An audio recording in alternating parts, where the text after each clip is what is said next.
सर्वांना विनंती आहे, सर्व महानगरपालिकेचे कार्यकर्ते शिवसेनेला विनंती आहे, सर्वांनी आतमध्ये प्रमुख नेते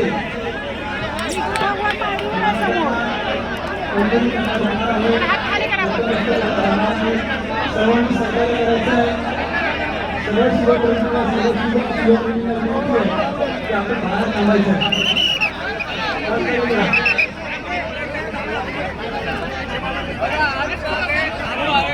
सर्वांना विनंती आहे, आतमध्ये दोन आतमध्ये जाणार आहेत. सर्वांना विनंती आहे, बाहेर थांबायचं.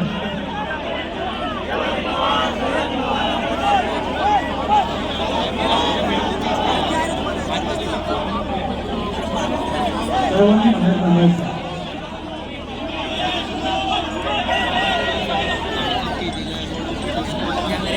सर्वांना विनंती आतमध्ये कोणी यायचं नाही, सहकार्य करा.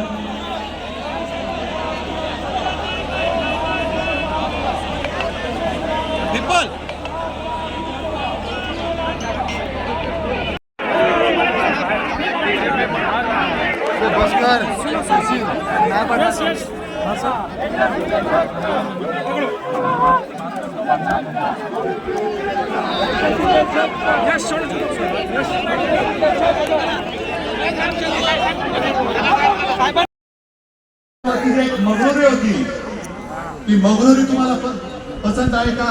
नाही. माफी मागताना नतमस्तक हे नुसतं शब्दात नाही, पण मगरुरीने माफी आम्हाला मान्य नाही. आणि त्याच वेळेला जे काही त्यांच्या व्यासपीठावरती बसले होते त्याच्यामध्ये उपमुख्यमंत्री एक शाळा 2-1.5 शाळे किती शाळे मला कल्पना नाही, एक बोललो हसत होता हसत होता.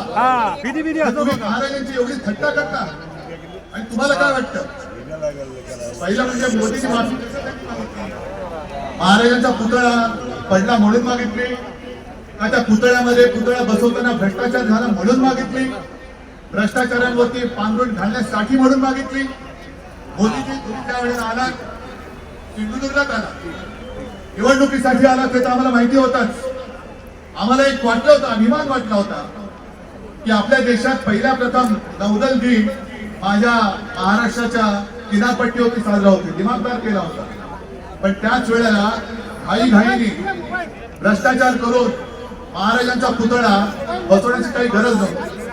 आणि मी काल परवाच म्हटलेलं आहे, निवडणुकीच्या वेळेला जे मोदी म्हणत होते की हे मोदी गॅरंटी आहे, हीच ती मोदी गॅरंटी, जिथे हात लावेल तिथे सत्यानाश होईल. कोणाची मागणार? महाराजांचा पुतळा कोसळला भ्रष्टाचाराने, त्याच्यासाठी मागणार? 24 ते निवडणुकीसाठी म्हणून काही गडबडीने राम मंदिर उभं केलं, ते गळतंय म्हणून तुम्ही मागणार? काही गडबडीने संसद भवन उभं केलं, ते गळतंय म्हणून मागणार? दिल्लीच्या एअरपोर्टचं छत कोसळलं, विमानतळाची छत कोसळतंय, पूल कोसळतंय, सगळ्याबद्दल मोदीजी तुम्ही माफी मागण्यापेक्षा जसं आपल्या महामहिम राष्ट्रपतीजी म्हणाले की आता बस झालं, कदाचित देशाने एक चूक घडली असेल, तुम्हाला निवडून दिलं, पण महाराजांची माफी नुसत्याची मगरुरीने मागून चालणार नाही. हा शिवप्रेमी महाराष्ट्र आहे, हा महाराष्ट्राच्या आत्म्याचा अपमान केलेला आहे, महाराष्ट्र धर्माचा अपमान केलेला आहे. आणि महाराष्ट्र कधीही शिवरायांचा अपमान करण्याला माफ करत नाही, करणार नाही, हे दाखवून देण्यासाठी आपण इकडे जमलेलो आहोत. आता ही जाग आलेली आहे, ही जाग अशीच कायम ठेवा. आणि या महाराष्ट्र द्रोह्यांना, शिवद्रोह्यांना गेट आउट ऑफ इंडिया हे करून दाखवल्याशिवाय शांत बसू नका. जय हिंद, जय महाराष्ट्र. छत्रपती शिवाजी.